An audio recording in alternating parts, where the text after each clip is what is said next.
welcome everybody to another episode of Golden Gooner TV. So guys, I know it's been a while that I've had content out, but I'll be honest with you, work has been a bit hectic on my side. But at the same time, I've also managed to work out a schedule for me that's gonna work out in regards to me posting more content more regularly for you guys to enjoy. So guys, don't forget to hit that subscribe button, turn on notifications, and leave a like. And yes, you'll leave your comments at the end of the show. So without further ado, everybody, what can I say? I would call it a 5-star performance, but it's a 6-star. Obviously, I'm talking about Arsenal 6, Racing Club the Lance 0. I think that was the best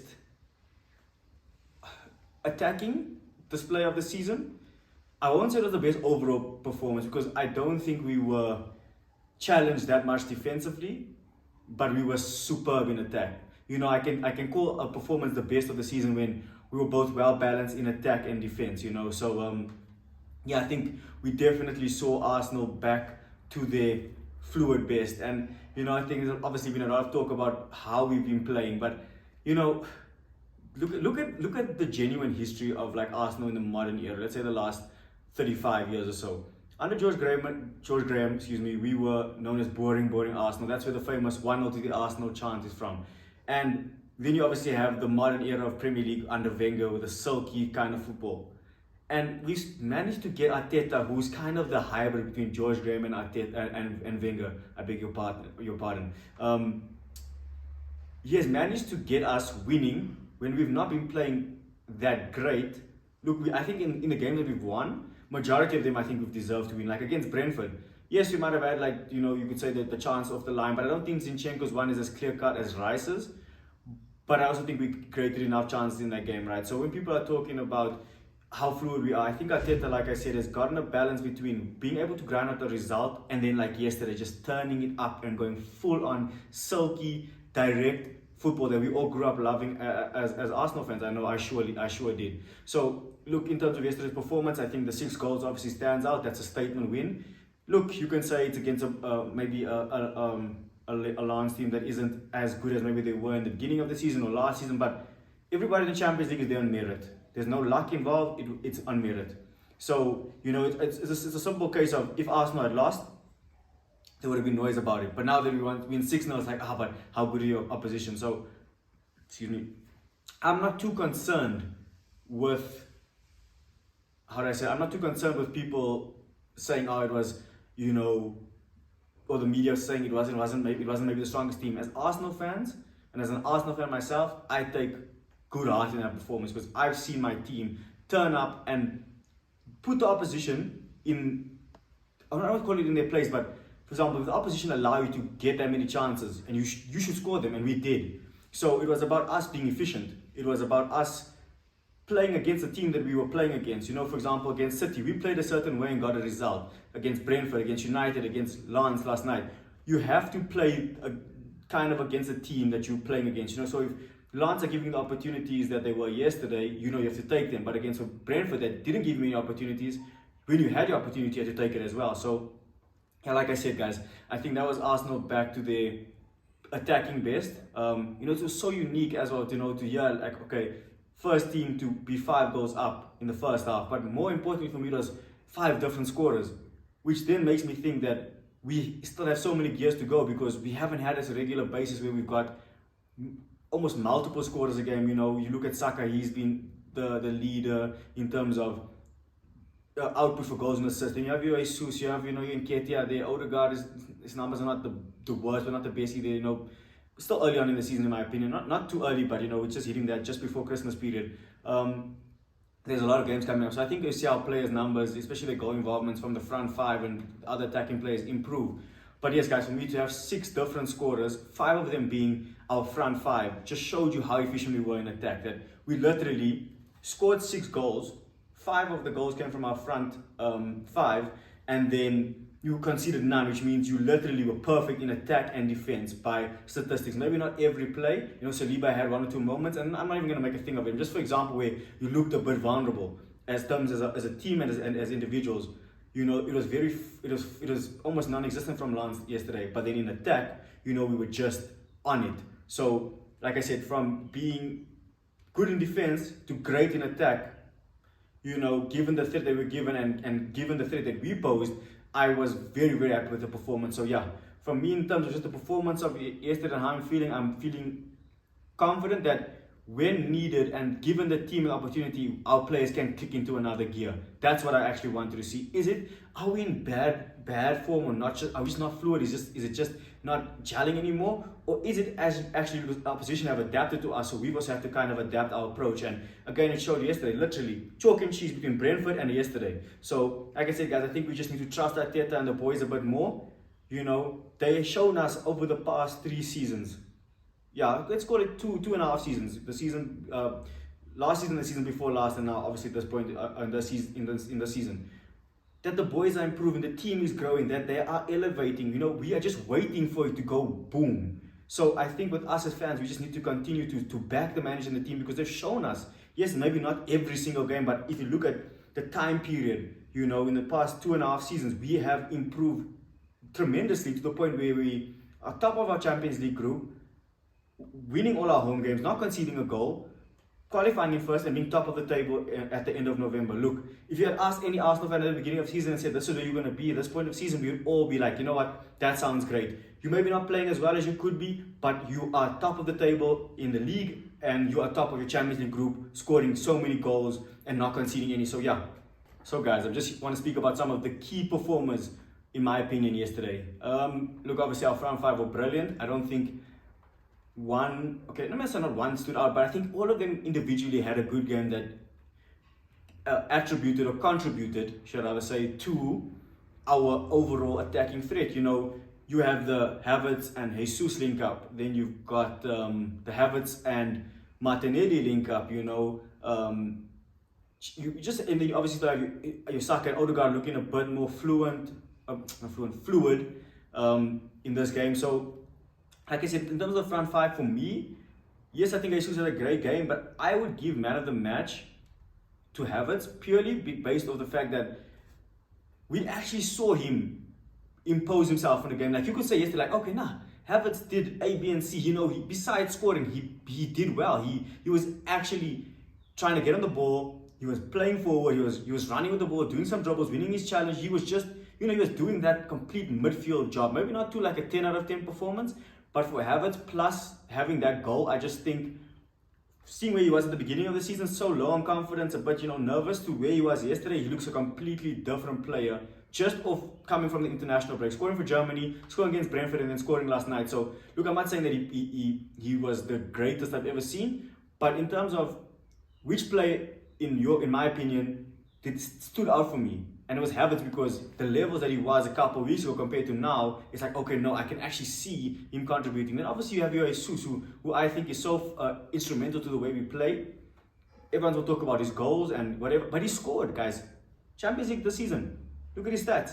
He scored. He's just not been available the entire season. And ultimately, if history showed me anything, we are a team that has to spread the goals around. We clearly don't have a player that will probably score us 30, 35 goals a season, I'm not just talking in the league, I'm talking in general, So, would I be mad if I'm getting 15 to 20 from Martinelli, 15 to 20 from Jesus, and 15 to 20 from Saka, and then getting between 8 and 15 from Havertz and Odegaard?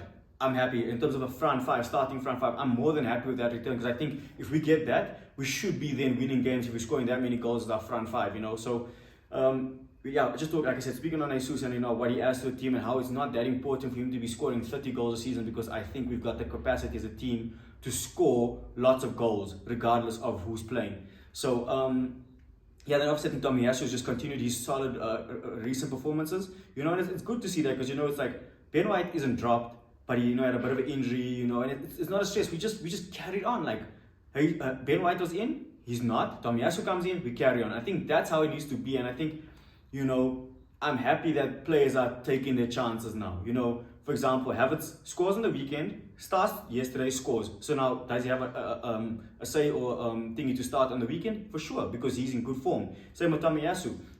If I was Tomiyasu and Ben White started on Saturday, I'd be a bit upset, because I'd be like, I've been in good form. But at the same time, has Ben White warranted, okay, yes, given that he's been injured, But to sit out 3 games on the bench, looking at his performances this season, no, you wouldn't say. So it's such a nice problem for Arteta to have, because I think, not to say Wolves won't give us a threat, but he could even start Tomiyasu at centre back, take out Saliba, or play Tomiyasu and Saliba, take out Gabriel, or put in Zinchenko, take Zinchenko out, or not even change it at all. Like, we have options, and I don't think any of us Arsenal fans, for the first time in probably 10 years, are upset with the options like that we have in defense. So just to go back to Tomiyasu, that I'm happy that he's back in form. There was questions about him last season, like, will he get back to that level? The injuries. But this is the super Tomiyasu that all of us as fans like loved in his first season. He was just electric, man. Just clean on the ball, didn't give away fouls.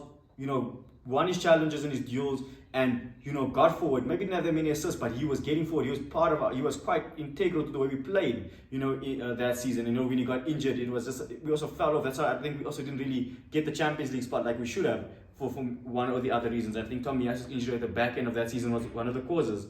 And then I don't think I'm going to go into the whole front five. I think Saka solid again. It's crazy the consistency of this boy. It's that maybe Saka doesn't pass the eye test. He's not doing 100 step overs like Vinicius and stuff. But guys, look at his numbers. Salah, Saka, same amount of goal contributions this season. Saka has got more assists. Salah's got more goals. Now, I'm not saying that Saka is better than Salah. What I'm saying is that Saka is producing at a world-class level. If you're looking at other players in his position, who else is performing better than him? Mo Salah. Not even better, on par. Not to say that in terms of levels, but just genuine stats.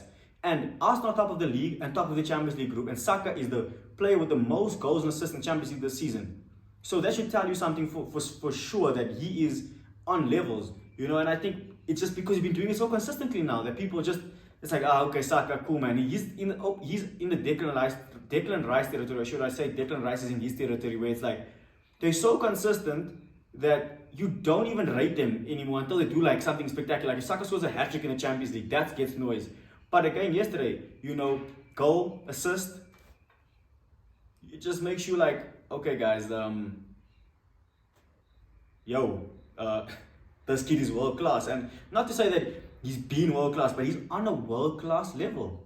And I think it's time that he gets that respect. Now, I'm not saying there's no better right winger. Yes, maybe technically there are, but statistically and on form, bar Salah, maybe Rodrigo. But if you look at the stats, Saka's got better stats this season. Saka and Salah are the 2 highest performing wingers this season. So I'm just gonna leave it there.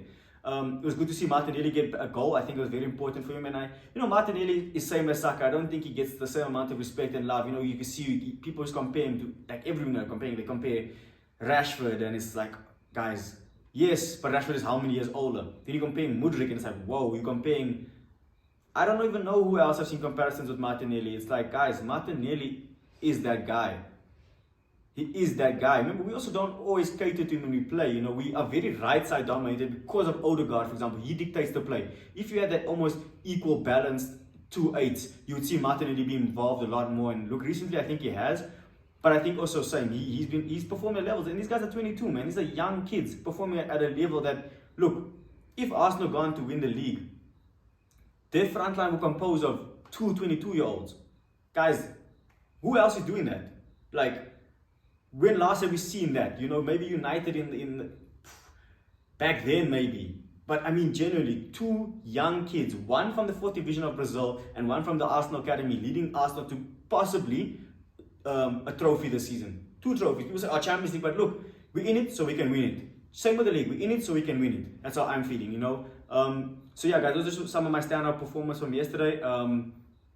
So let me know who you thought was a standout. Do you think I'm being a bit too nice on Havertz, that like, he finally performing so nice, man of the match? Or do you guys feel that he genuinely is, or he impacted yesterday's game, and maybe we'll start to see him impact or influence games more to that similar level? Let me know your thoughts in the comments. I just want to talk about Mikel Arteta and what he did yesterday. And I think he was asked in the press conference, what is the reason why the team isn't looking as fluid and as good as last season? He said, listen, I want to drive 100 kilometers an hour, but I'm in traffic and I can only go a certain speed. There's nothing I can do. I can't, like, that's it. And that's kind of, what we've been seeing from Arsenal, that like Arteta's got the players, guys. He took Xhaka out and replaced him with Havertz. Do you get what I'm saying? Like, he's generally went more attacking, but other teams have gotten a lot more defensive against us. You know what I'm saying? Teams are not opening up as much in the Premier League as they do in Europe. I think Europe is like knockout competition. You need to win. Like, you can't afford to lose 2 games in the Champions League in a sense, because either that's 2 games you've lost in the group stage and you potentially could be out already, or if it's knockout stage, you lose both 2 games, you're out. You know, but in the league you can afford to maybe lose 2, even 3 games, and it's not the worst thing ever. So I think that he set up yesterday, and look, I have to give him applause for it, because he could have easily went to Jorginho, Rice, Odegaard to be like, listen, we lost against Lens in the only game we've lost in the Champions League so far this season. You know, they look good on the counter, they were good in possession, so maybe, you know, Jorginho to come and give that calming presence, maybe more control of the game. He said, no, we're going to beat them by going at them. And he stuck 4 forwards, I would say. You know, you got Saka, Martinelli, Jesus, and then our class Havertz, because you can play the number 9. Then you got Odegaard as the 10, basically between, you know, and then maybe you can always class Havertz as a 10-2 or whatever. What I'm saying is Arteta went out to attack. And guys, we scored 5 goals in the first half. Like, I literally, and I'm not even going to kid you, I went to bed at halftime. I had to be at work. I had to be up at like 4:15 this morning. So I was like, you know what? 5-0, there's no way we're giving this up, so I'm going to bed. So I didn't get to watch the whole game, but I think I caught I caught the gist of the game. I can say that from the first half already. And I did watch the highlights again, and you know, but we were so dominant in the first half, it was scary. Like, it almost felt like if every time we were going to go for it, we were going to score. That's what it felt like. We could have scored, who knows how many, if for example the half was 10 minutes longer, you know. But then I do have to say I'm happy that Arteta made change that he did in the second half, and I'm also happy that we kind of saw the game out to a clean sheet. Obviously adding another in the second half courtesy of Jorginho, but it was very important for me to keep that clean sheet, you know. Like 5-0, 6-0 always sounds so much better than like 5-1, 6-1. You know, it's like, could you, you know, and you saw Gabriel in the end there when he blocks that shot and he celebrates. And I want the players, and I think as fans, as Arsenal fans, we also appreciate how good our defenders are. So that's also the thing, that we were so good going forward in the first half, and we as fans could just like, yes. And in the second half, we can just also celebrate and say, you know what, we're so solid defensively, we didn't concede. That's 2 games in a row now. We've scored 7 goals in 2 games and 2 clean sheets. Guys, this is apparently from the not so good looking Arsenal, as Jamie Carragher said, not so fluid. Guys, that's 7 goals in 2 games in 2 clean sheets. So I think a lot of praises to go to Arteta, because I think that the way the players came back, especially after the international break, the mentality, you know, from Arsenal has changed. You can see that we are willing to go into a dogfight, like against Brentford, going until the last minutes basically and winning. Look against United, last minutes. You know, City we scored very late on. Look at last season, scored late against United. You know, we scored late goals last season. Like look at Bournemouth as well. You know, so I think Arteta is turning the players and the club into a stronger mentally. We are in a stronger place. You know, and that's really down to Arteta. Like he said, he was here to change the culture. And I think as an Arsenal fan, you know, when I grew up, I was very young, obviously, in terms of the Invincibles. But when I watched the videos back, it was always like Arsenal had this I wouldn't even call it arrogance, but the confidence to be like, you know what, on our day we can beat anybody, and that's how we need to take it in. Like, you know what, we need to set a standard. Arsenal, in my opinion, in the modern era, have been standard bearers for how you should play football and how you should conduct yourself off the field. And I won't argue that with anyone, because I think maybe bar Pep City, I don't think any other team in the Premier League era played better football than us. And I don't think anybody else tends to get that off the field stuff as right as Arsenal do. You know, in my opinion. Look, I'm an Arsenal fan. I might sound biased, that's just my opinion. So a big shout has to go to Arteta for how he's transformed the club and transformed this team. Like I said, we are solid defensively, very solid actually. Maybe even too solid. You think like you think we're playing defensively by the way we look so assured at the back, because we're playing a bit slow, so it makes you think we're defensive. But it's not the case. And going forward, we saw the best of Arsenal yesterday. And I think that's again Arteta going with players that are direct. You know, when there's opportunity to be direct. Martinelli said it you know, that Arteta told him and Saka. Was it against who was it against? I think it was against Sheffield.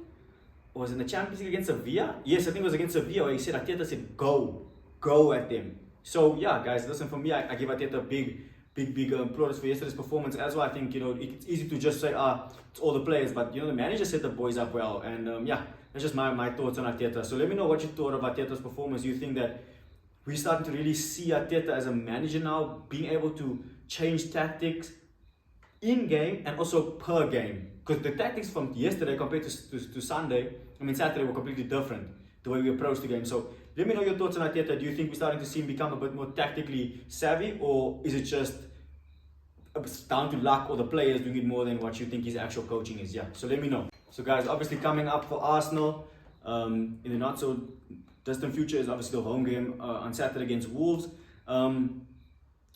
If you ask me how I'm feeling about that game, I think we should win. I don't expect us to blow Wolves out of the park like we did yesterday against Lens. I don't mind us going back and being a bit more rigid or stiff or not fluid and coming after a 2-0 win. I'm cool. That is not going to faze me at all as an Arsenal fan, because at the end of the day, guys, this is the Premier League. In the Premier League, you don't have to be like last season. We learned it. We were so good for so long until we weren't, and we didn't win the league. All that beautiful football that everybody's calling for, we fell short doing it. So I think Arteta's like to the guys, you know what? Sometimes we just need to get over the line, and I don't mean that you scrape it through. It's like if you can go and comfortably beat Wolves 2-0 with 60% possession, cutting them down to minimal chances. Guys, it's 3 points either way. Yes, goal difference will come down to it, but there will be the games where we will score, and there'll also be games where we don't need to score because maybe our rivals have dropped points. Like we only need one goal to be, and for it to be a good result against Brentford, because City and Liverpool drop points. You get what I'm saying? And same with winning 2-0, for example, against Wolves on the weekend will still be a good result regardless of what City and Liverpool do, because we're ahead of them. So would I mind another 5-0? No, it would be great. It would just, give me a bit more confidence that, that we are still there as an attacking force and a fluid kind of team. But at the same time, I'm also allowing this team to evolve. Maybe we aren't the team of last season, and that's okay too, because we saw where last season got us. It almost got us there. Now let's see what this and how this takes us. You never know. We might not even win the league this season, and only next season do the two seasons come together that we finally know how to balance a title race. We might take this rigid or this more cautious approach, or I was going to say more tactical approach to it, and it might be that we don't really grind out the results we do to the end of the season, and then yes, we will have that discussion. Or the way we're playing now gets us to the title. Maybe we have great performances in spurts, but overall we were just a solid team. Most weeks won 1-0, 2-0, but hey, the guys are the champions at the end of the season. Hoorah, all Arsenal fans are happy. So yeah, guys, like I said, for the Wolves game this weekend, that's just what I want. I want a good, solid Arsenal performance. Scoreline is not the most important to me, but a clean sheet is. I want us to have a clean sheet. I don't want us to concede. I want us to continue to look tough to break down. I don't want us to show weaknesses or lapses in concentration. And I just want us to be ruthless in front of goal. Like if we get 2 chances, take them. If you get 5 chances, take them. That's what I want from Arsenal, to be efficient in the front and the back. And yeah, I don't know. Would I make any changes? Probably not. I think I will start with the same team that started on was it yesterday? So that's Wednesday. And I think that the team earned another goal. They won 6-0, so I wouldn't change anything. But I would like to see Arteta in game. Maybe if the scoreline is comfortable 2-0, you see the Bulls aren't really offering anything. Maybe it's 3-0. Bring on a Jorginho, rest Rice, take off Saka. Maybe give White some more minutes. Put in Kivior for maybe Gabriel, just tinker with it a bit. Give some more minutes to players, because we're going to need the minutes in the legs come, this part of the season, especially when we've got, one more Champions League game. And look, Liverpool players, I think 2 or 3 days before, after they play in the Carabao Cup. Ask me now if I want to be in the Carabao Cup. No, guys, I don't rate that trophy. I really don't. And you can be like, oh, it's a major honor. Cool. Ask me other the major trophies, like, I wouldn't say I would go trophyless rather than win the Carabao Cup, but the Carabao Cup doesn't really hold that significance in terms of fan bases. I think we class the FA Cup as like that, the cup competition, because the other 2 big ones is the Champions League and the league. If you win the Carabao Cup in a quadruple, obviously that's a different story. But, and this is not shots at Liverpool, United fans. I'm just saying, for me personally, the Carabao Cup, I don't rate it like that. So like I'm saying is that Liverpool have to play us just after playing the Carabao Cup. So they might be a bit fatigued. But what my point I'm trying to make is that there are a lot of fixtures coming up. We've got still another game in the Champions League. We've got some tricky away fixtures against some of the lower teams. So that you don't take anything for granted. We still have to host Brighton, which is our bogey team at the Emirates. So I need Arteta to just give some players minutes where he can, so that we might need a Nelson that day and he comes on and he scores against Brighton, or an Eddie, or a a Trossard or having a fit Kivio because we need to be solid defensively. So yeah, guys, that's just my opinion on what I want to see forward and what I expect from the Wolves game. And then obviously, guys, I will be doing a post-match reaction to the game. It'll probably be on Sunday when it gets released. So yeah, look out for that. And yeah, guys, let me know what your score predictions are for the game against Wolves. Do you want Arsenal to try blow Wolves out the park, or are you like me in the opinion that just get the job done professionally and we move on to the next game? So yes, guys, as always, thank you for tuning in. My name is Shannon. This is Golden Gooner TV, and it's good to be a gunner.